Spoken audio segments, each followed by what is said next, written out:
이번 주도 성도가 받는 시험과 유혹이라는 주제로 공부하시겠습니다. 두 번째 시간이고요. 이제 시험의 네 가지 출처, 시험의 네 가지 출처 또는 근원 이런 소주제로 공부를 하도록 하겠습니다. 지난 시간에 우리는 이제 시험의 두 가지 양상에 대해서 공부를 했었습니다. 그러니까 하나님으로부터 오는 긍정적인 그런 시험과 또 마귀로부터 오는 악으로 시험하는 것, 부정적인 시험이 있었죠. 악으로 시험해서 죄를 짓게 하고 또 하나님과 또 하나님의 뜻으로부터 멀어지게 만드는 그런 유혹으로서의 시험, 이것에 대해서 공부를 했습니다.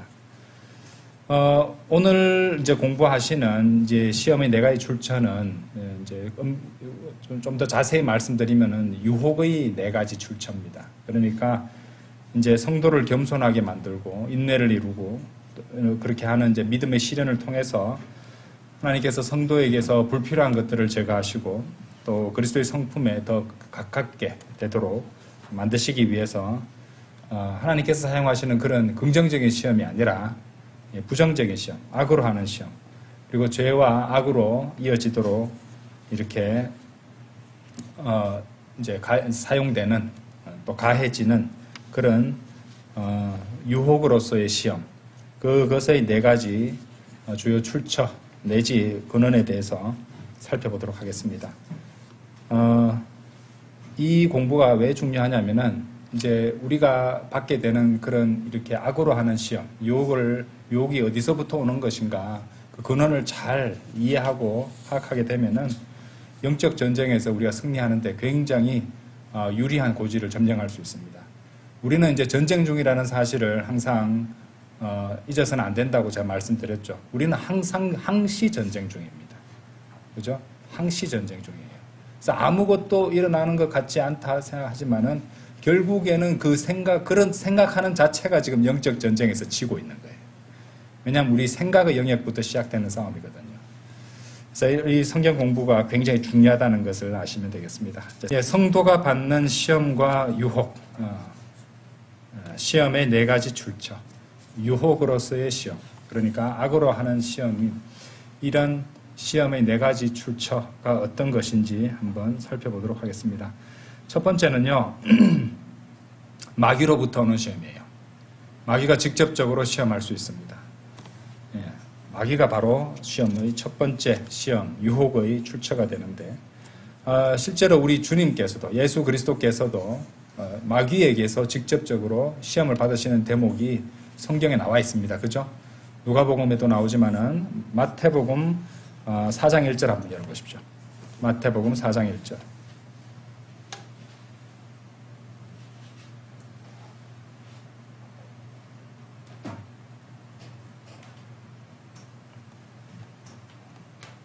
사장 1절에 보시면요, 예수님과 성령님 그리고 마귀가 다 나옵니다. 그렇죠?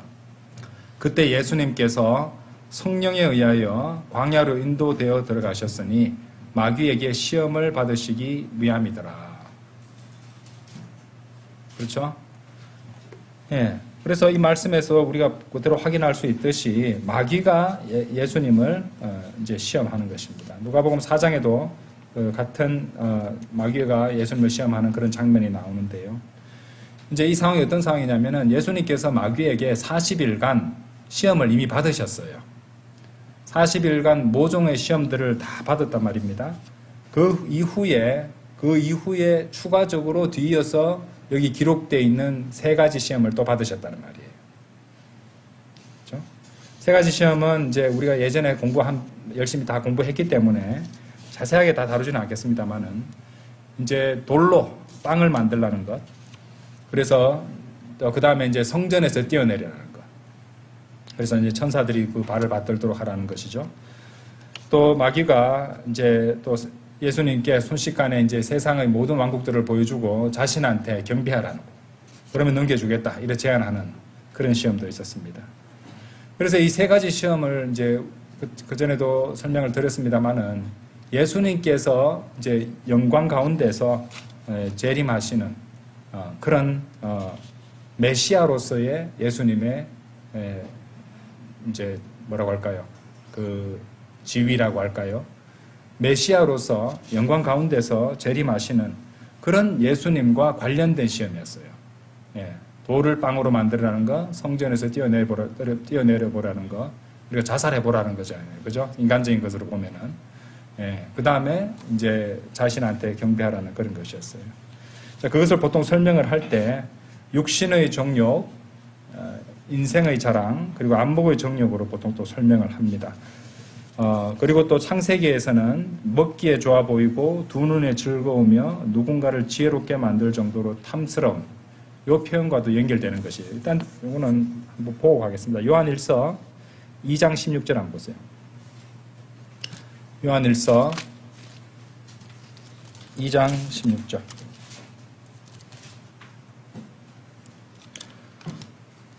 이 장 16절에 보시면은 이는 이 세상 속에 있는 모든 것이 육신의 정욕이요. 요거는 뭐하고 연관되어 있냐면요. 육신의 정욕이니까 돌을 빵으로 만들라는 그것과 연관된 시험이었어요. 그러면서 사탄이 예수님한테 네가 만들어 봐라 이랬습니다. 그러니까 네가 스스로 하라 라는 시험이었어요. 네가 스스로 하라 하면 이제 기독교에 있는 그 이단 교리가 뭐냐면 알미니안주의인 거예요. 그러니까 자신의 의를 내세우고 열심히 노력해서 이제 구원을 이루는 그런 거 있잖아요. 그죠? 네? 그러니까 행위 구원, 자기 의를 내세우는 그것이 다 연결되어 있습니다. 네가 스스로 하라. 네, 알미니안주의, 네가 빵을 만들어라. 그죠? 그거는 뭐냐? 빵은 이제 40일간 아무것도 못 먹으셨잖아요. 육신이 지금 굉장히 극도로 지쳐있고 빵이 필요한 상태예요.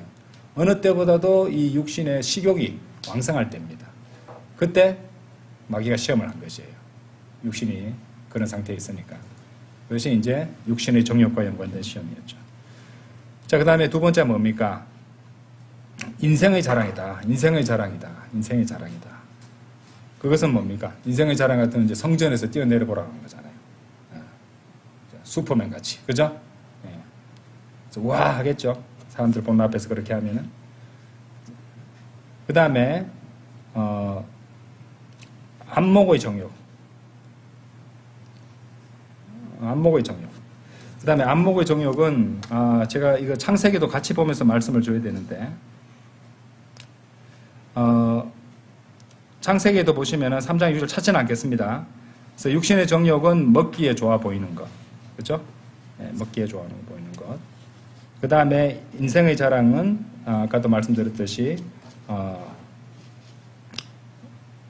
그 누군가를 지혜롭게 만들 정도로 탐스러운 과 연관되는 것이고 창세기 3장 6절입니다. 그 다음에 이제 안목의 정욕은 아까 이제 그 사탄이 예수님께 세상 왕국을 보여주면서 그걸 다 네가 줄 테니까 나한테 경배하라. 그 시험하고 연관되어 있는 것이죠. 그래서 이제 처음에 성전에서 뛰어내려 보라라고 시험한 것은 이제 돌로 빵을 만들라는 것은 육신의 정욕이었다면은 성전에서 뛰어내려서 하나님으로 하여금 천사들을 보내 네 발을 이제 떠받들게 하라라고 한 것은 이제 하나님께서 하시게 하라라는 시험입니다. 그러니까 이것이 이제 기독교 이단 중에서는 칼빈주의가 되는 것이죠.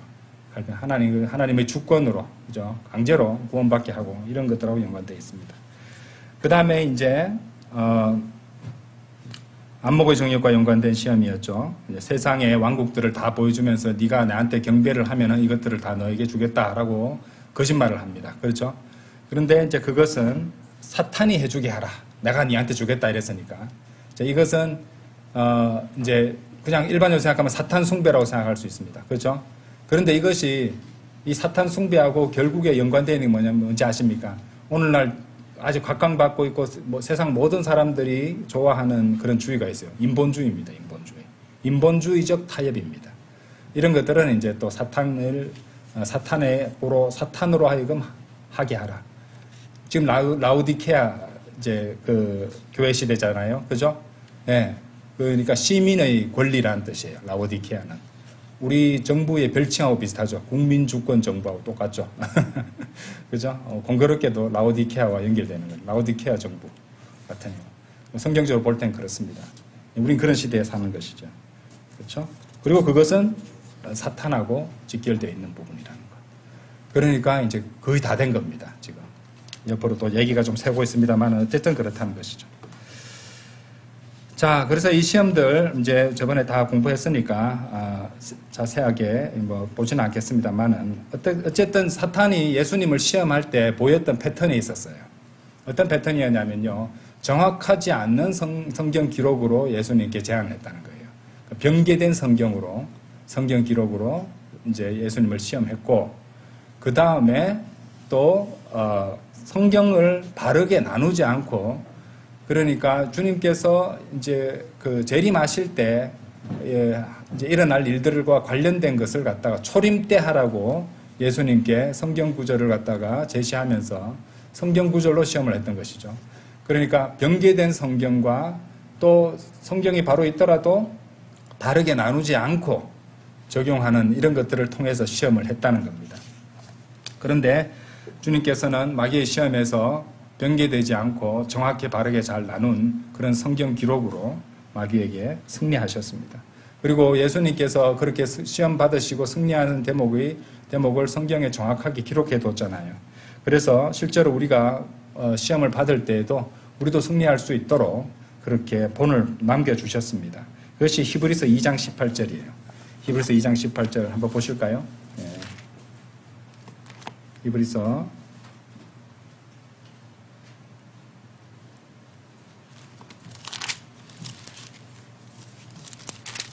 2장 18절에 이는 자신이 몸소 시험받아 순환을 겪으셨으므로 그분께서는 시험받는 자들을 구하실 수 있기 때문이라.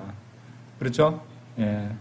아마 성령님께서 광야로 예수님을 인도하셔서 그렇게 시험받게 하신 것은 그렇다면은 이런 목적도 포함되어 있는 것입니다. 그렇죠?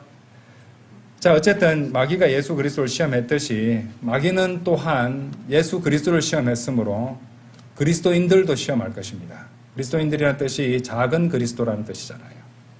그래서 직접적으로 성도들을 시험할 수 있을 것인데 어떻게 하냐면은 성도들로 하여금 하나님의 말씀을 의심하게 할 것이고, 또 예수님을 시험했던 그 세 가지 영역 있잖아요. 육신의 정욕, 또 안목의 정욕, 그리고 인생의 자랑으로 우리를 이제 죄의 유혹에 빠지게 하고 실족시키게 하려 할 것입니다.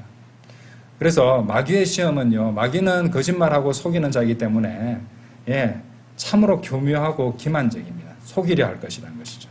그래서 성경은요, 어떤 명령을 주셨냐면은 정신을 차리고 깨어 있으라, 이런 명령을 주셨던 것이죠.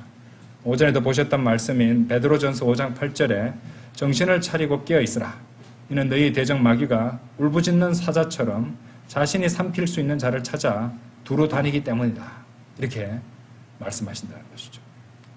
예수 그리스도는 유다 지파의 사자이시기도 하시지만은 또 그것을 흉내내는 사자는 울부짖는 사자처럼 삼킬 수 있는 자를 찾아서 두루 다닌다는 것이죠. 그리고 요한복음 8장 44절에도 나오는 바, 이 마귀는 거짓말쟁이고 거짓말의 아비이기 때문에 끊임없이 성도들을 기만하려 할 것입니다. 비슷한 걸 가지고 와서 실제로 그렇지 않은데 비슷하게만 보여도 그것이 그런 양 오해하게 만들 겁니다. 그렇죠? 거기 성경에서 이미 악은 어떠한 모양이라도 피하라고 했잖아요. 그죠? 그러니까 왜냐하면 모양을 이용해서, 실제 그렇지 않아도 마귀는 모양을 이용해서 성도들로 하여금 오해를 심어주고 갈등이 생기게 하고 쓴뿌리가 생기게 할 수 있다는 것입니다. 그래서 우리 행실에도 우리가 생활 방식에 있어서도 이 모양도 신경을 써야 되는 거예요. 오해를 받지 않도록 말이죠. 마귀는 에덴 동산에서 우리의 제일 큰 할머니인 이브를 갖다가 속였습니다. 그때 이브를 갖다가 어떻게 속였는지, 자, 고린도후서 11장 3절 한번 보십시오. 고린도후서 11장 3절.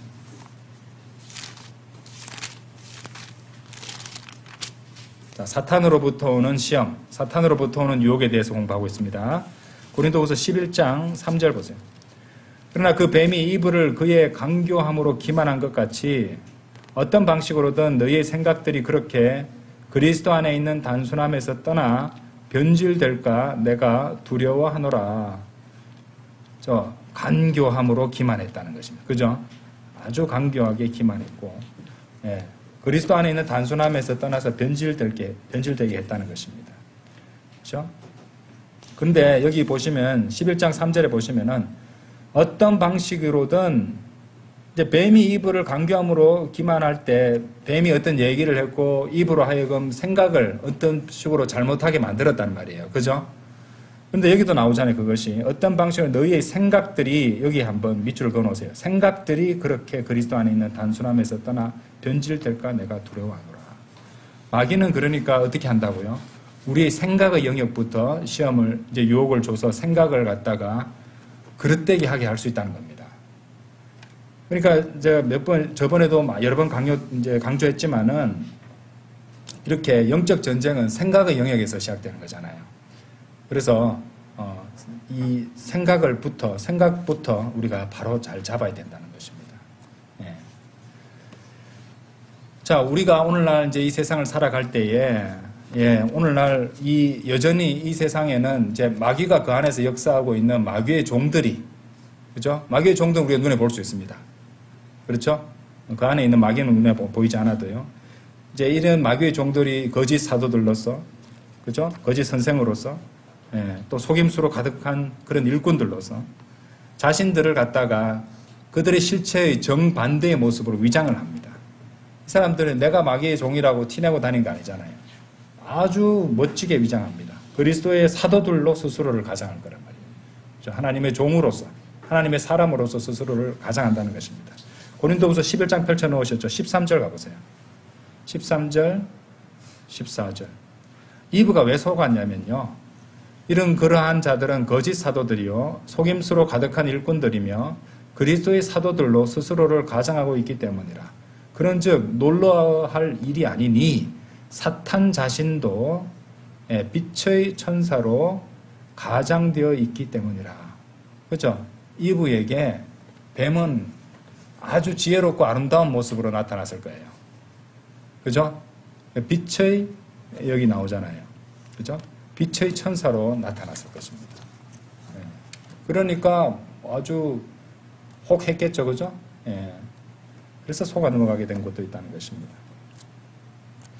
자, 오늘날 이렇게 아주 그리스도의 사도들로 스스로를 가장한 그런 속임수로 가득한 일꾼들은 누구인가? 찾아볼 수 있습니다. 그러니까 이제 국내외 교단 신학교에 학위를 막 자랑합니다. 그 다음에 원어를 가지고 막 자랑합니다. 원어를 들먹거리면서 이제 그거 두 개만 가지고 잘못이라고 말할 수 없는데 그거 두 개를 그런 권위를 이용해 가지고 그런 명성을 이용해서 영감받은 킹 제임스 성경의 본문을 고치는 자들이 있어요. 원어는 원래 이랬습니다 말하면서, 그죠? 이거는 이런 뜻이 아니라 이런 뜻입니다 하고 뜻을 다르게 해석해 버리거나 아니면 변개된 본문을 추천하거나 성경을 아예 고쳐버리거나 이런 자들. 누구의 종인지 알 수 있겠죠. 두 번째로 인본주의나 이제 그 번영 신학으로 무장하고 죄에 대한 책망, 지옥에 대해서 전혀 언급하지 않습니다. 그래서 좋은 말들과 그럴듯한 언변들로 순진한 자들의 마음을 속이는 자들이 있어요. 아주 좋은 말만, 꿀 떨어지는 말들만 합니다. 그렇죠. 다 잘 될 거야. 그리고 또 강단에서 하는 말인지 아니면 세상에 신바람 무슨 강사가 하는 말인지 구분이 안 될 정도로 긍정주의 일색으로 그런 스스로를 목사로 소개하면서 그런 사람들도 있습니다. 세 번째로요, 자유주의나 그러니까 자유민주주의 또는 해방신학 같은 것들을 내세워서 또는 보수라든지 또는 진보라는 정치 이념을 이 기독교 신앙과 뒤섞어 버립니다. 그래서 진리를 선포하기보다는요, 땅의 일들인 정치에 골몰하게 만들고 그리고 정치에 막 빠져가지고 사람들을 선동하고 하는 정치 목사들. 그 안에 누가 있겠어요? 성령님이 그리 인도하셨겠어요? 아닙니다. 아닙니다. 그 모든 것들이 거기서 마귀가 보내는 그런 유혹들입니다. 우리나라에 너무 많죠. 너무 가슴 아파요. 그 열성으로, 그 자금으로, 그 노력으로 복음은 안전합니다. 사람을 그만히 모아놓거든. 그러면 다 얘기 끝났잖아요. 그죠? 예. 하나님께 영광 돌리는 거 없습니다. 사람의 영광을 돌립니다. 그렇죠? 너무 가슴 아프죠? 그 밖에도 많습니다. 이단 교리를 가르치며 성경 기록을 사사로 인용하는 거짓 목사들 있죠? 그리고 거짓 성경 선생들도 있습니다. 이 예수님을 시험했던 자를 갖다가 이제 그 마태복음 4장 3절에 나오면 그 시험하는 자라고 합니다. 그 시험하는 자. 그죠? 시험하는 자. 마귀를, 사탄을 가리킬 때 시험하는 자라고 해요. 시험하는 자. 이 시험하는 자가 지금도 자신의 종들을 사용해서 그리스도의 성전된 성도들을 악으로 시험하고 유혹하고 있습니다. 바른 말씀과 건전한 교리, 진리의 지식으로 무정하고요. 무엇보다도 생각을 조심해야 되죠. 어떤 생각을 가져야 되냐면요. 냉철한 생각을 가져야 돼요. 냉철한 생각. sober라는 뜻이에요. 냉철함이라는 이 냉철한이라는 뜻에 해당하는 이 sober라는 단어는 원래 술 취하지 않은이라는 뜻이에요. 술 취하지 않았다는 뜻도 있습니다. 그러니까 이 세상이나 어떤 육신적 감정 이런 것들에 취하지 않는 상태입니다. 정신을 바짝 차리는 상태고요. 그리고 무엇을 바라보는 사람입니까? 일시적이거나 사라져버릴 것이 아닌 영혼에 시선을 두고 그것에 집중하는 사람들이고 진중한 사람들이고 그런 진지한 자세를 가진 사람, 그런 사람들을 가리킬 때 냉철하다고 하는 것이에요. 예, 디도서 2장 12절 한번 보세요. 이런 마귀의 시험이 오늘날 우리를 감정에 취하게 만들고요. 예, 술에 취하게 만들고, 우리는 술 마실 일은 없습니다만은 감정이나 땅의 일들이나 땅의 사안들에 취하게 만들 수 있습니다. 예, 그렇기 때문에 디도서 2장 12절 한번 보세요. 우리를 가르치시기를 불경건과 세상적인 정욕들을 뭐라고 되어 있어요? 거부하라고 했습니다. 거부하고, 불경건과 세상적인 정욕들을 거부하고 우리로 하여금 보세요. 냉철하며, 제일 먼저 나왔죠. 그죠? 냉철하며 의롭고, 냉철하며 할 때 soberly, righteously, 그죠? righteously and godly 이래 나오죠. 그죠? 냉철하며 의롭고 경건하게 이 현 세상을 살게 하셨으며, 이 현 세상을 등지고 어디 가라고 말씀하시지 않고 이 현 세상을 살아갈 때 냉철하며 의롭고 경건하게, 제일 먼저 나온 말이 냉철함이에요. 냉철하다는 것은 제가 말씀드렸죠. 술 취하지 않은 상태인데 나는 술 안 먹었으니까 됐어. 이게 끝난 거지 아니에요. 여기서 냉철함은 뭐냐면 세상 일들에 사라져버릴 것들에 취하지 말라는 겁니다. 감정에 흥취에 취한다는 말을 하잖아요. 이 사람은 감정에 취하기 쉽습니다. 예, 그러니까 감정을 잘 지켜야 된다는 것이고 절제해야 되는 것이고요. 생각이 냉철한 생각으로 우리 자신을 무장하고 있어야 됩니다. 안 그러면 어떻게 한다고요? 예, 너희의 생각들이 그렇게 그리스도 안에 있는 단순함에서 떠나 변질된다는 거죠. 하지만 그래도 만일 그렇다면, 하지만 이런 말들이 복잡하게 만드는 것이에요. 성경 기록의 명령들은 확실하고 단순합니다. 사라져버릴 것들에 취하지 마라. 영원한 것에 시선을 두고 살아라. 이 말입니다. 하지만 만일 이런 것들은 영어도 표현이 있어요. if and but. if and but. 만약 그렇다면 어떻게 돼요? 그러나 이건 아니잖아요. 근데 성경은 너무도 단순합니다. 그렇죠? 복잡하게 만드는 게 사탄의 시험 방식입니다. 그렇죠? 자, 그래서 마귀의 기만, 마귀의 속임수에 걸려 넘어가지 않으려면요, 우리는 필수적으로 이 디도서 2장 12절 말씀 늘 기억하십시오. 자, 불경건과 세상적인 정욕들을 일단 거부하라 이 말이에요. 거부. 그 다음에 우리로 하여금 거부한 것으로 금욕으로 끝난 게 아니에요. 맞죠? 여기서 끝난 게 아니잖아요. 거부했으면 끝났어? 이게 아니죠. 우리로 하여금 냉철하며 의롭고 경건하게 이 현 세상을 살게 해요. 바르게 또 해야 될 바로 그쪽으로 채워야 됩니다. 그죠?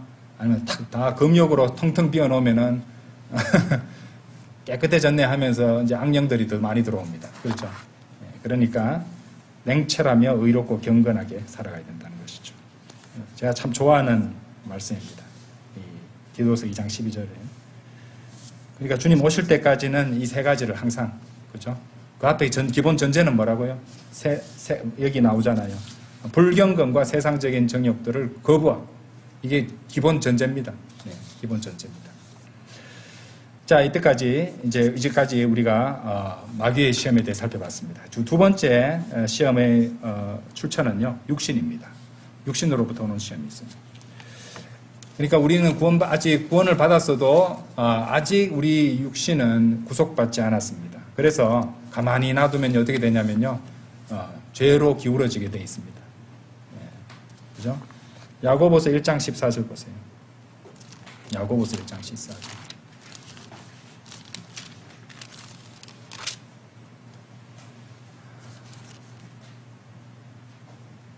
도움 안 되는 잡초는 가만히 놔두면 얼마나 잘 자랍니까? 그죠? 필요한 것을, 자라야 될 것들은 그렇게 애를 써야 됩니다. 노력을 해야 되는 거. 사람도 망가지는 것은 따로 안 가르쳐줘도, 거짓말도 잘하고 나쁜 짓도 잘하고 안 가르쳐줘도, 그죠? 네. 다 보여주시는 거잖아요. 야고보서 1장 14절 보세요. 그러나 그가 자신의 정욕에 이끌려 유혹을 받을 때 모든 사람이 저마다 시험을 받는 것이라. 자, 여기는 시험이 나오죠. 이 말씀 그대로 보여주죠. 육신으로부터 오는. 그러니까 육신적 자하고 육신의 정욕입니다. 그렇죠? 그런 것에 이끌려 유혹을 받는 것을 말하고 있다는 것이죠. 그래서 이제 구원받은 성도라도 아직 이제 구속받지 않은 우리 육신이 여전히 죄의 본성을 갖고 있습니다. 그래서 사실 구원받은 성도 안에는 두 가지 본성이 공존한다고 볼 수 있죠. 그러니까 이제 고린도 후서 5장 17절에 나오는 이런 새로운 창조물로서의 그런 영적 본성과 이제 아담으로부터 물려받은 육신적 본성입니다. 근데 이 육신적 본성으로부터 나오는 이 육신적 정욕이요, 굉장히 우리가 주의를 하고 조심을 해야 될 것이, 이 육신적 정욕은요, 내부의 적입니다. 그러니까 우리 안에서 나온단 말이에요. 그래서 이 대적의 존재를 갖다가 때때로 어떻게 되냐면요, 생각을 안 하려고 합니다. 인정하지 않는 사람들도 있어요. 근데 제일 먼저 필요한 것은 이것이 나의 대적이라는 것을 인식하고 인정해야 됩니다. 안 그러면 대처가 안 돼요. 문제가 뭐냐면요, 많은 성도들이 이런 자신의 육신적 본성을 자기 자신이라고 간주하는 사람이 많아요. 그렇기 때문에 문제가 생깁니다. 육신적 본성이 나의 대적이라는 것을, 나에게 시험을 가져다 준다는 사실을 생각이나 인정을 하지 않고요, 그것이 자신이라고 생각한다니까요. 그러니까 경계를 하지 않는 겁니다. 그러니까 지금 우리가 입고 살아가는 이 육신의 이 본성은요, 하나님 보시기에는 어떤 것이에요? 이미 죽은 것이에요. 그죠? 하나님 보시기에는 이미 죽은 것입니다. 그런데도 불구하고 죄에 대해서는 그래도 잘 이렇게 죽은 것으로 간주하고 열심히 적용하며 살다가도 죄에 대해서는 좀비처럼 스물스물 다시 살아난다니까요. 그럴 수 있다는 겁니다. 이 점에 대해서 주어져 있는 말씀이 있어요. 로마서 6장 6절 한번 보시죠. 로마서 6장 6절 보세요. 이것을 알거니와 우리의 옛사람은 그분과 함께 십자가에 못 박히나니 이는 그 죄의 몸이 멸망받게 하려 하며 이후로는 우리가 죄를 섬기지 않게 하려 함이라. 이런 목적으로 우리의 옛사람이 예수님과 함께 십자가에 못 박혀 죽었는데도, 그죠? 그래서 죽은 자가 죄에서 자유롭게 되기 때문에 죄를 섬기지 않게 하려고 하는데, 실제로 좀비처럼 살아난다는 말입니다. 그죠? 11절에서 13절도 보세요. 마찬가지로 어떻게 하라 그래요? 너희도 너희 자신을 정령 죄에게는 죽은 자로 간주하되, 그렇죠? 간주하되, 간주하라 말에 나왔죠? 우리 주이신 예수 그리스도를 통하여 하나님께는 산자로 간주하라. 그러므로 죄가 너희 죽을 수밖에 없는 몸 안에서 군림하지 못하게 하라. 이는 너희로 하여금 그 몸의 정욕들 안에서 죄에게 순종하지 않게 하려 함이라. 또한 너희는 너희 지체들을 불의의 도구들로 죄에게 내어주지 말라. 오직 죽은 자들로부터 살아난 자들로서 하나님께 너희 자신을 내어드리고 너희의 지체들을 하나님께 의의 도구들로 내어드리라. 이렇게 말씀하세요. 쉽게 말씀드려서 옛사람인 육신적 본성이 십자가에 이미 못 박혀 죽은 존재임을 알아야 돼요. 그 다음에 그 지식을 실제로 우리 삶에 적용해서 자신을 죄에 대해서 죽은 자로 간주해야 되는 겁니다. 간주를 해야 돼요. 그리고 거기서 머물 것이 아니라 적극적으로 우리 지체들을, 우리 몸이죠. 이 물리적인 몸 자체를 갖다가 제가 뭐 죄악시한 건 아닙니다. 이 몸은 어차피 한계가 있는 몸이고, 이 몸은 따지고 보면은 우리 안에 있는 육신적 본성의 문제 삼는 거예요, 지금. 우리가 이 몸이 있기 때문에 이 세상에서 전도지도 전할 수 있고 주님의 일도 할 수 있는 거잖아요. 그래서 무엇에 순종해서 바르게 사느냐. 그래서 건강을 유지하는 것도 주님의 영광을 위해서 난 건강 유지하고 주님 오실 때까지 건강하게 주님 섬기면서 살고 싶다. 이게 잘못된 생각이 아닙니다. 예, 그건 바른 생각이죠. 문제는 육신의 정욕이에요. 육신의 정욕. 그 육신적 본성 때문에 그래야 된다는 것이죠. 그래서 적극적으로 자신의 지체들을 이제 의의 도구들로 내어드리는 거잖아요. 도구를 갖다 기름칠도 하고 깨끗하게 이제 이렇게 소재하고 해서 하나님께서 잘 사용하시도록 내어드리라 이 말입니다. 네. 그래서 이런 점을 잘 생각하고 적극적으로 실행을 해야 되는 겁니다. 안 그러면은 어떻게 될까요? 우리 자신의 육신적 자아의 유혹을 거절하지 못하게 돼요. 왜? 그것이 자기 자신이라고 생각할 거니까. 나는 이게 너무 좋아. 이게 내한테 나를 편안하게 해줘. 그것이 여러분 자신이 맞을까 한번 생각해 보세요. 정말로 맞는 것이 아닌 그릇된 것을, 세상적인 것들을 가지고 만족해하고 한다면은 그건 여러분의 속사람이 아니라 여러분의 육신적 자아가 그걸 바라고 있는 거예요. 그리고 그걸 하고 있으면서 나는 지금 행복해졌다, 바로 잡혔다, 좋다라고 생각하는데 착각이란 말입니다. 그래서 자신의 육신적 자아의 유혹을 자기 자신의 목소리로 인지해서는 안 됩니다. 유혹과 시험에 넘어가서도 안 되는 것이고요. 그래서 사탄이 외부적인 적이라면요, 이 육신적 정욕은, 육신적 자아는 내부의 적입니다. 내부의 적이 더 무서운 것이에요. 그렇죠? 육신을 따르는 자는 결국에 시험에 쓰러지게 됩니다. 예. 자, 가장 훌륭하다고 일컬어지는 사도 바울이요, 고린도전서 15장 한번 가보세요.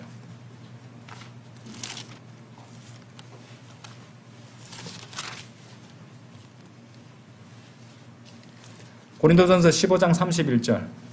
그리스도 예수 우리 주 안에서 내가 가지고 있는 너희에 대한 큰 기쁨으로 단언하노니, 사도 바울이 뭐라 그랬어요? 나는 매일 죽노라라고 했어요. 아니, 사도 바울 같은 분이 여기서 매일 죽노라는 것이 육신적인 물리적인 생명을 끊었다는 말입니까? 아니죠.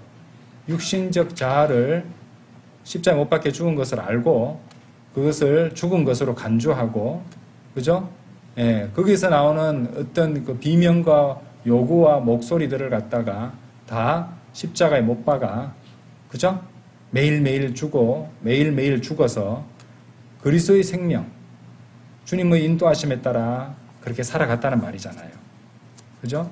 사도 바울이 나는 매일 죽노라 했으면은 우리도 그런 거 아니에요? 여러분도 매일 죽고 계신가요? 한번 생각해 보세요. 아니면은 돌보면서 장려하고 계신가요? 여러분 육신적 자아를. 아니, 마지못해 적당히 한 번씩 위로해 주시고 계시나요? 사도 바울은 매일 죽노라 그랬어요. 매일 죽노라.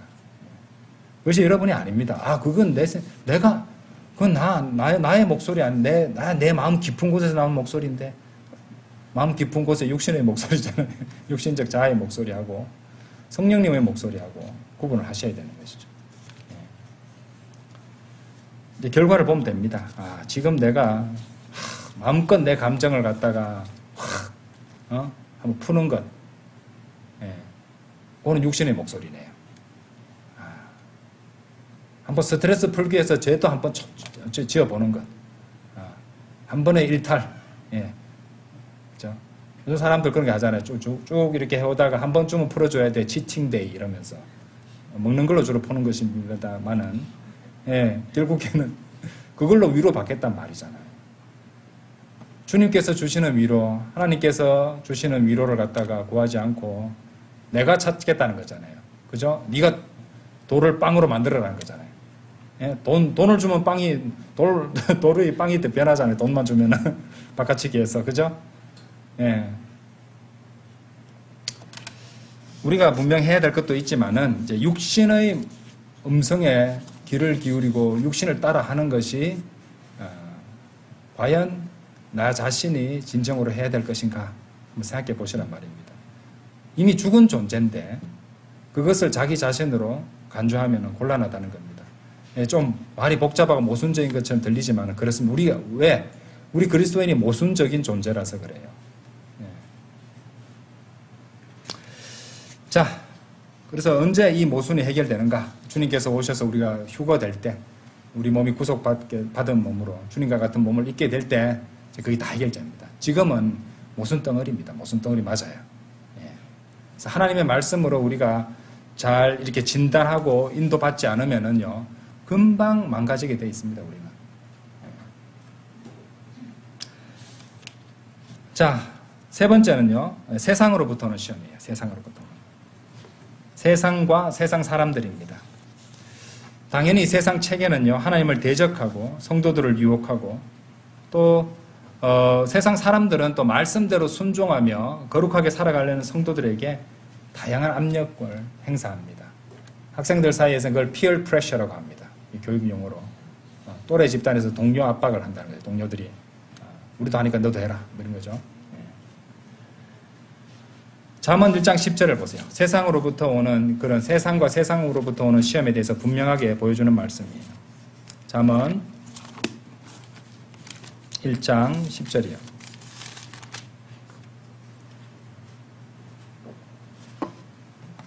나의 아들아, 만일 죄인들이 너를 유혹한다 할지라도 너는 동조하지 말라. 나오죠? 그죠? 유혹한다니까요. 여기도 유혹이라는 단어가 있죠? 예. 그래서 세상과 세상 사람들을 말하고 있는 것입니다. 자, 여기도 이제 영어 킹제임스 성경 보시면은 이제 유혹하다의 단어 제가 인타이스라 그래서 여기 인타이스라는 단어가 나오고 있습니다. 그렇죠? 그것이 악으로 시험하는 것이에요. 이미 설명드렸듯이 구원받은 성도라 할지라도 이제 아직 구속받지 않은 우리의 육신은 여전히 구속 이제 받지 않은 우리 육신은 여러 가지 세상의 유혹으로부터 이렇게 영향을 받기가 쉽습니다. 그죠? 그래서 세상 사람들은 성도에게 이제 악으로 시험하는 이 유혹을 갖다가 끊임없이 그런 기회를 유혹받을 그런 기회를 끊임없이 제공합니다. 세상적 가치관 또 문화로 포함된 다양한 죄악들, 요즘 죄악들을 문화로 포장해버립니다. 그리고 이제 이런 것들에 죄인들은요, 푹 빠져 있어요. 푹 취해 있습니다. 그래서 우리 보고 냉철하라고 했던 것이에요. 이 사람 특징은 술에 취해 있듯이 이런 가치관과 이런 죄악들에 푹 빠져 있습니다. 그러면 끌려가는 거예요. 아무 생각도 어디로 가는지도 모르고. 죄인들이 바로 그런 상태입니다. 그러다 보니 자신들처럼 죄악에 휩쓸리지 않는 그리스도인들을 보면요, 기분이 나빠요. 왜냐하면 그들은 행위로서 자신들을 정죄하는 사람들이기 때문에, 그리스도인들은요. 그래서 기분이 나쁩니다. 계속 압력을 가하게 된다는 것이죠. 그리스도인들이 하나님의 뜻에서 벗어나도록 지속적으로 가한다는, 이제 유혹을 가한다는 것이죠. 이 악한 현 세상은 물질주의와 쾌락주의로 만연해 있죠. 그리고 그러다 보니 물질주의, 쾌락주의, 뭐 기쁨과 또 우리가 살아가는데 꼭 필요한 것들을 다 포함하고 있습니다. 그것들이 전부 다 극단으로 치우치고 과해진 거잖아요. 그죠? 그렇다 보니 이런 것들을 가지고 성도들을 갖다가 유혹하고 공격한다는 것이죠. 자, 그럼 우리가 어떻게 해야 되느냐? 잠언 아까 1장에 10절에서 동조하지 말라. 이게 해결책이에요. 주님께서 주신 해결책이 너무 간단합니다. 그죠? 유혹하는데 어떻게 할까요? 동조하지 마. 15절에도 보세요. 해결책. 나의 아들아, 너는 그들과 그 길 가운데 동행하지 말라. 너의 발을 삼가 그들의 행로에서 떠나라. 동조하지 말고 동행하지 말고 길에서부터 아예 떠나버리라는 거예요. 강력하죠? 왜? 영향받을 것이니까. 그렇죠? 영향받을 것이니까. 성별과 분리를 이루라는 말입니다. 내가 영향을 받을지 안 받을지 여러분이 잘 알고 있습니다. 여러분이 영향 받는지 안 받는지 여러분이 알고 있어요. 고린도전서 여기 잠깐 말씀 보시는데 고린도전서 6장 12절 보세요.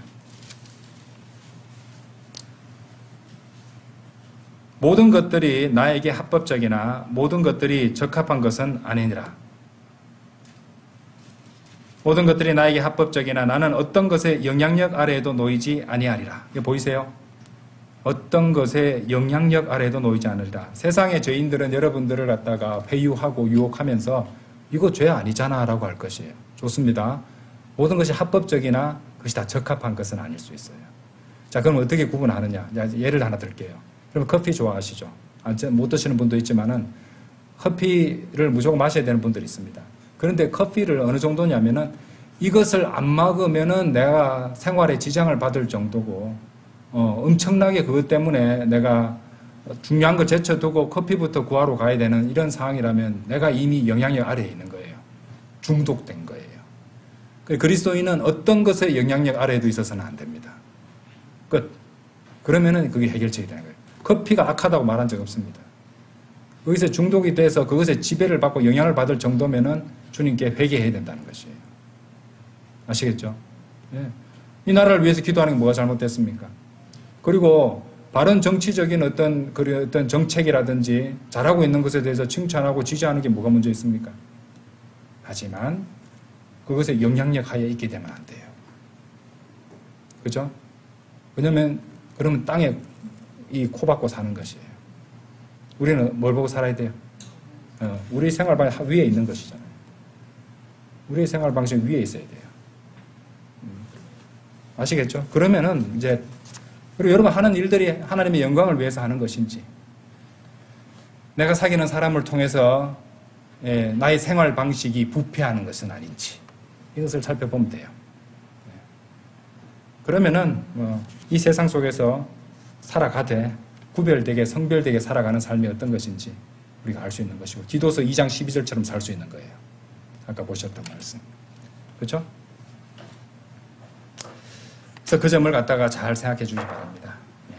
동조하지 말고 협조한 데서 그냥 동조하지 않고 동행하지 않으면은 그 길에 있어도 되는 거 아닙니까? No. 그 길에서 뭐라고 그랬어요? 떠나라고 했습니다. 그렇죠? 이런 경우가 있다는 것입니다. 자, 그래서 아까도 말씀드렸지만 고린도전서 15장 33절에서 속지 말라. 악한 사귐들은 선한 생활 양식들을 부패하게 하느니라 라고 말씀하셨죠. 그렇죠? 그리고 그것에 맞춰서 그것과 관련된 신약 성도들을 위한 계명이에요. 에베소서 5장에 잘 나와 있습니다. 나중에 에베소서 5장 1절에서 16절에 쫙 읽어보시면 되는데, 그 1절에 보시면 하나님을 따르는 자들이 되라고 하시고요. 그리고 7절에서는 불순종의 자녀들과 더불어 동참자들이 되지 말라. 거기도 그 말이 나옵니다. 동참자들이 되지 말라. 열매 없는 어둠의 일들에 대해 전혀 함께하지 말라 그랬습니다. 그리고 거기서 멈추지 말고 어떻게 했어요? 오히려 그것들을 뭐라고요? 책망하라고 했습니다. 나는 함께하지 않았으니까 끝난 거야. 아니요. 성경 구절은요. 성경 기록은 11절 에베소서 5장 11절에서 책망하라고 했습니다. 왜냐하면 그렇게 하는 것이 여러분을 또 보호하는 길입니다. 책망까지 하는 사람을 갖다가 자기들 편으로 끌어들이겠습니까?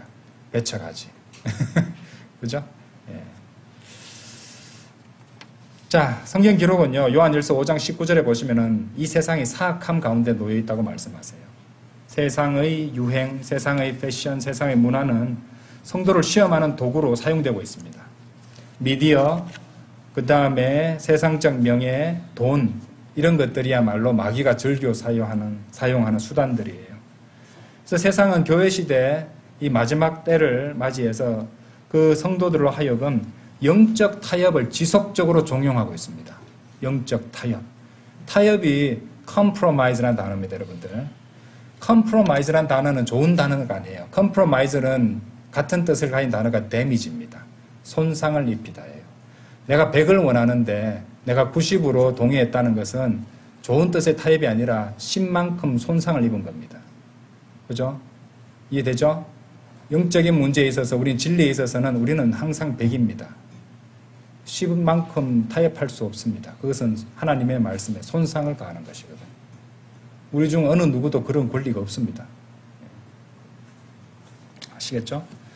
그래서 여러분들이 한 번씩 보게 되는 이 세상 영화라든지 TV라든지 헐리우드는요, 그 옛날 바알의 예언자들이라고 생각하면 돼요. 거짓 예언자들이.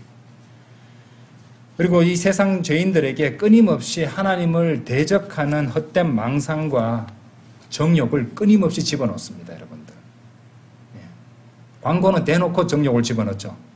나를 사줘, 나를 사면 멋있어져, 나를 사면 예뻐져, 나를 사면 행복해져, 나를 사면 스타가 돼, 나를 사면 강해져.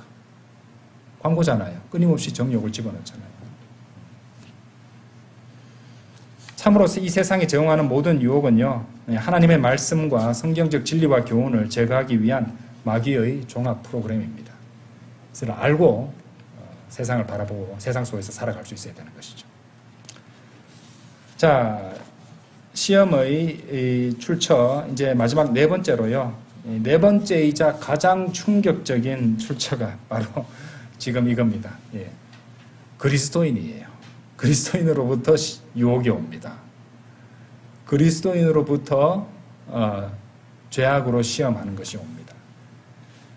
사도 베드로가 주님께 어떤 말을 듣는지 이 점을 갖다가 우리가 주목하면서 마태복음 16장 22절에서 22절 보겠습니다. 마태복음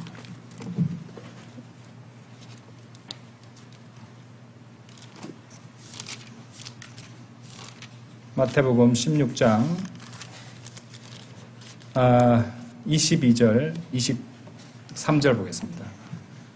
베드로를 로마 가톨릭의 초대 교황이라고 이렇게 막 숭앙하는 베드로를 예수님이 뭐라고 부르시나 한번 보세요. 그때 베드로가 그분을 잡고서 그분을 꾸짖기 시작하며 말씀드리기를 주여 그것이 당신께 결코 일어나지 않기를 바라나이다. 이 일이 당신께 일어나서는 안 되나이다. 아니 되나이다 하였더라. 그러자 그분께서 돌이키시어 베드로에게 말씀하시기를 사탄아, 베드로 보고 사탄이라고 부르고 있어요. 사탄아, 너는 내 뒤로 물러가라. 너는 나에게 실족거리가 되는도다.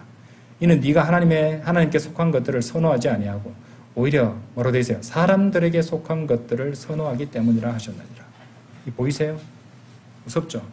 이걸 갖다가 베드로는 우리 베드로 전후서는 읽어봤지만은 이제 예수님께 이런 책망을 당하고 또 예수님을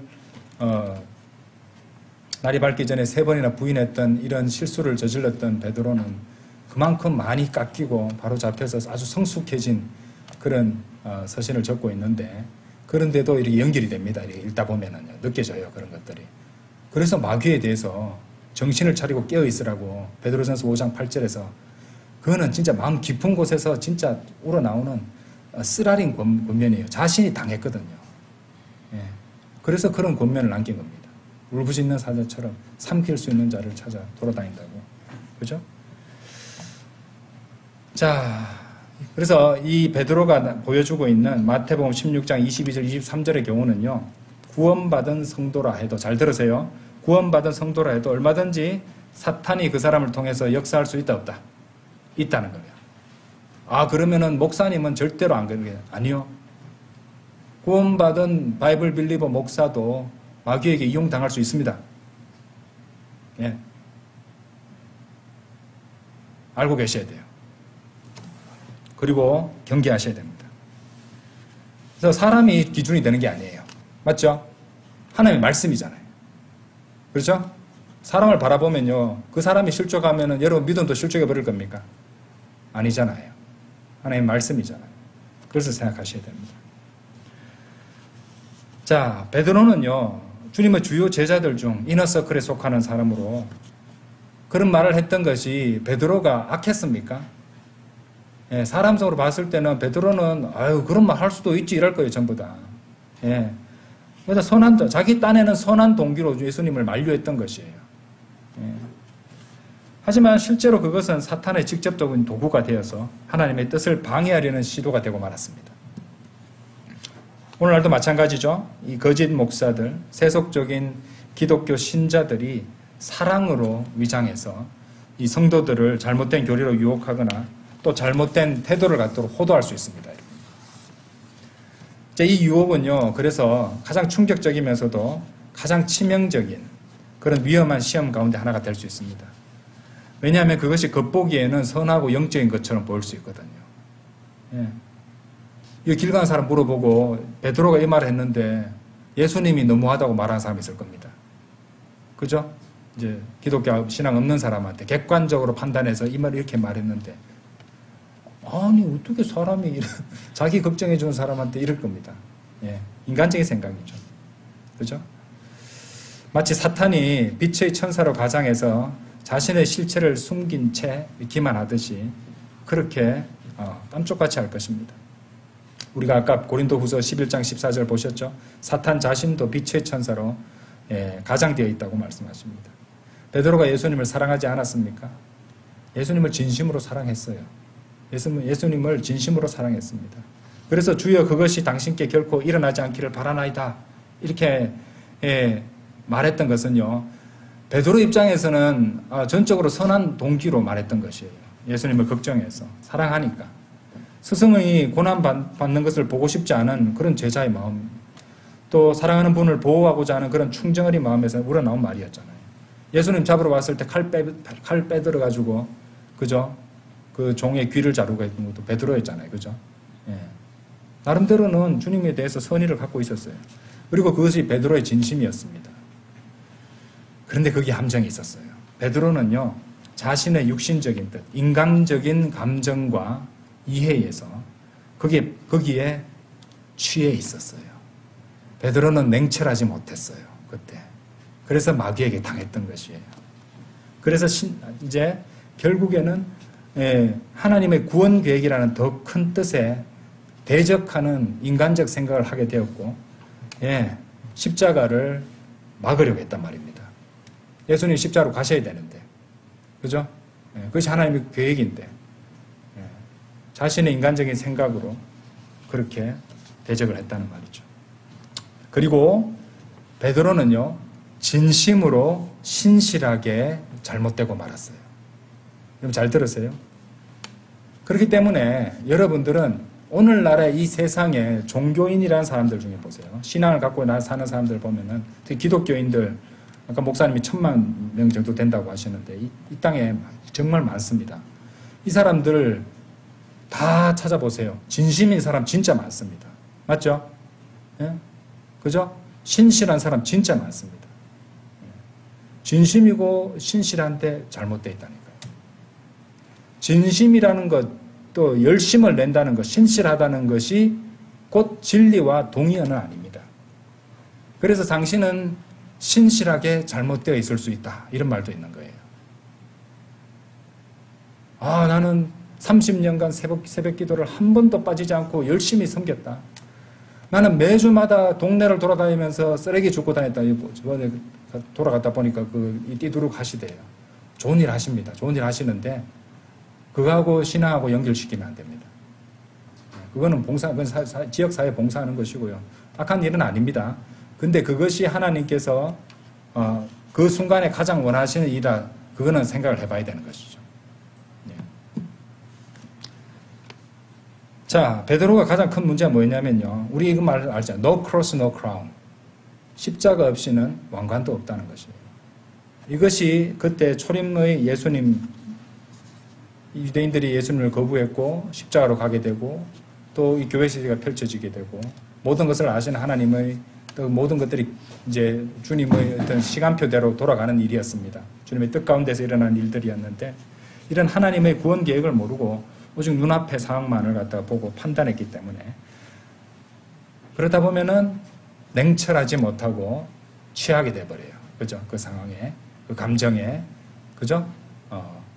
또 나름대로 갖고 있던 그 사랑에 취해버렸단 말입니다. 그래서 사탄의 도구가 말았던 것이죠. 사실 오늘날에도 수많은 베드로들이 그렇게 아니 되옵니다 하며 입을 열고 있는 것 같습니다. 그래서 어떻게 주장하냐면요.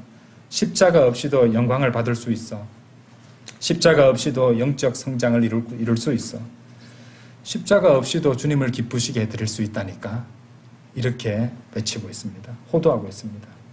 그리고 그것은 아주 좋은 의도를 가지고 그렇게 말할 수 있을 것입니다. 세상 신자들 보세요.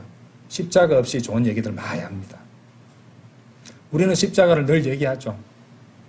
네, 듣기 참 불편할 때도 있을 겁니다. 그죠? 예. 그런데 지금 보세요. 예수님께서는 십자가 없이 좋은 것을 얘기하는 사람한테 사탄이라고 부르고 있었잖아요. 네. 생각해 보십시오. 나는 과연 십자가 없이 왕관만을 추구하고 있는 것은 아닌가?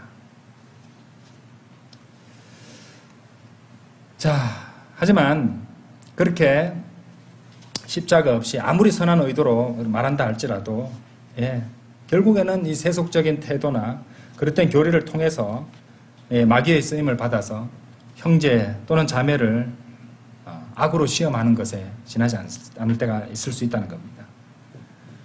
모든 사람을 사랑하세요. 행복과 기쁨이야말로 궁극적인 선입니다. 하나님께서 여러분들의 인생에서 모든 일에 있어서 승리하게 해주실 것입니다. 우리가 두려워해야 될 것은 두려워하는 우리 자신일 뿐입니다. 말은 멋있죠, 그죠? 우리가 가장 두려워해야 될 것은 우리 각자의 두려움입니다. 두려워하지 말라는 말이잖아요. 그렇죠? 말은 되게 멋있습니다. 이 모든 것들이 결국에는 십자가 없이 왕관을 구하라는, 왕관을 얻을 수 있다는 달콤한 마귀의 속삭임에 다름 아니라는 것이죠. 자, 이런 것들은 결국 하나님의 뜻을 거역하는 마귀적인 조언이고, 자, 요즘 우리가 사는 이 시대처럼 인본주의적 조언입니다. 이 인간들은 결국에는 적그리스도에게 지배당하게 되잖아요. 그러니까 인본주의는 결국에는 적그리스도 그 한 사람을 갖다가 숭배하는 그런 신앙으로 세상의 정치, 종교, 경제는 다 귀결되게 될 거예요. 그것이 인본주의입니다. 지금 현재 인본주의는. 결국에는 적그리스도가 오는 길을 예비하는 이 세상의 이제 방향성이라고 할까요? 그런 것입니다. 이 모든 것들이 그리고 사탄의 미혹이고 사탄의 계획이라는 것이죠. 디모데전서 4장 1절 한번 보세요. 디모데전서 4장 1절.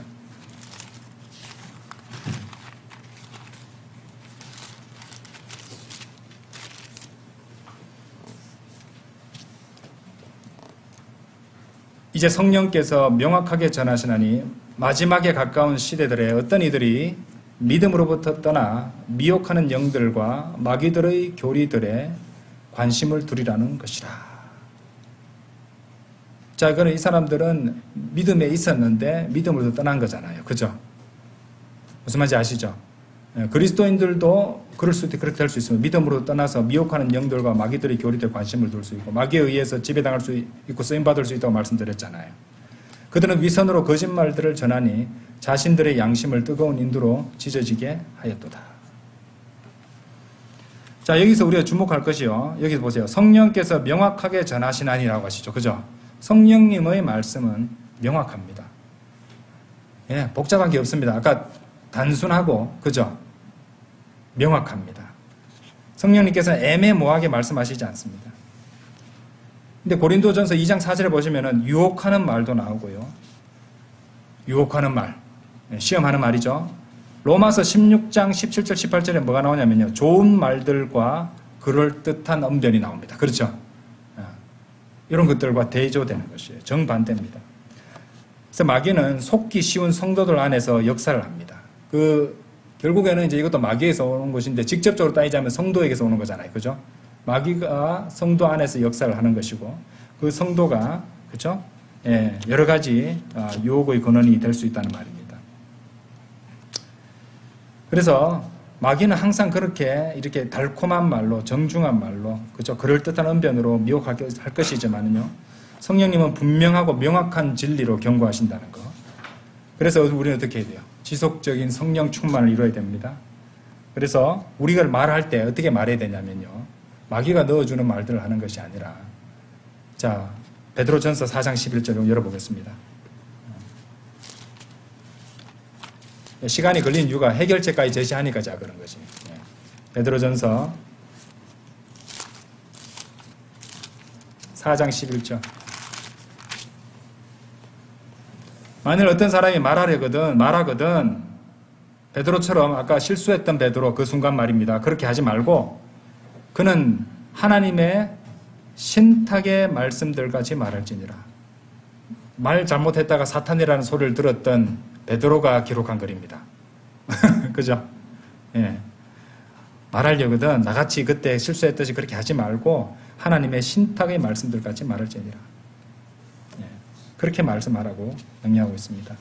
개인적 감정이나, 잘 들으세요. 개인적 감정이나 인간적 판단이 아닙니다. 베드로는 그렇게 했던 거예요.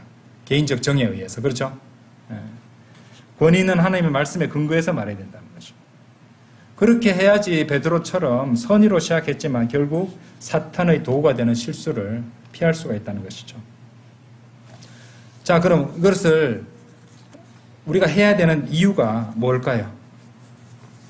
4장 11절 하반절에서 하나님의 신탁의 말씀들까지 말해야 되는 이유가 그 뒤에 끝에 나옵니다. 뭐가 나옵니까? 이는 하나님께서, 그 뒤에 이제 사실 보면 말하는 보면 섬김도 나오죠. 그죠? 섬김도 그렇고 말하는 것도 그렇고요. 예. 설교자 같은 경우는 말하는 것이 또 섬기는 것이기도 합니다. 그렇죠? 선포자는. 예. 어쨌든 굉장히 중요한 말씀을 주시면서 그 뒤에 목적이 나옵니다. 이 목적이 굉장히 중요해요. 이는 하나님께서 모든 것들 안에서 예수 그리스도를 통하여 영화롭게 되시도록 하려 함이니 그분께 찬송과 통치권이 영원 무궁토록 있기를 바라노라. 아멘. 보이죠? 목적이 어디 있다는 것이에요. 그렇죠? 하나님께서 모든 것들 안에서 예수 그리스도를 통하여 영화롭게 되시는 것. 예수 그리스도를 통해 하나님께서 영광 받으시는 겁니다. 그렇죠? 쉽게 말씀드려서. 베드로전서 2장 9절 보세요. 우리 구원받은 성도들은요, 네 가지 지위가 주어져 있죠. 너희는 선택받은 세대여 왕가의 제사장단이여 거룩한 민족이여 독특한 백성이로다. 와, 내가 이렇게 대단한 사람이에요? 에? 와, 우쭐해져야겠네. 이것이 아닙니다. 그렇죠? 이렇게 네 가지 지위를 주시고 가르쳐 주시는 목적은 그 뒤에 나옵니다. 이는 너희를 어둠에서 불러내어 자신의 놀라운 빛으로 들어가게 하신 분에 대한 찬송들을 너희로 하여금 내보이게 하려 하십니다. 우리가 우쭐해 하라는 것이 아니라 주님에 대한 찬송들을 내보이라는 것입니다. 그렇죠? 주님을 위한 삶이고 주님의 영광이지 나를 위하고 나의 영광을 위한 것이 아닙니다. 그래서 베드로는요, 결국에는 주님한테 자기 호의를 보여줬어요. 선의를 보여주고 결국에는 주님께서 나를 잘 봐주시고 나의 이런 진심을 알아주시고 하는 마음이 있었을 것이에요. 그죠? 결국엔 그건 누굴 높이는 거예요? 인간을 높이는 거잖아요.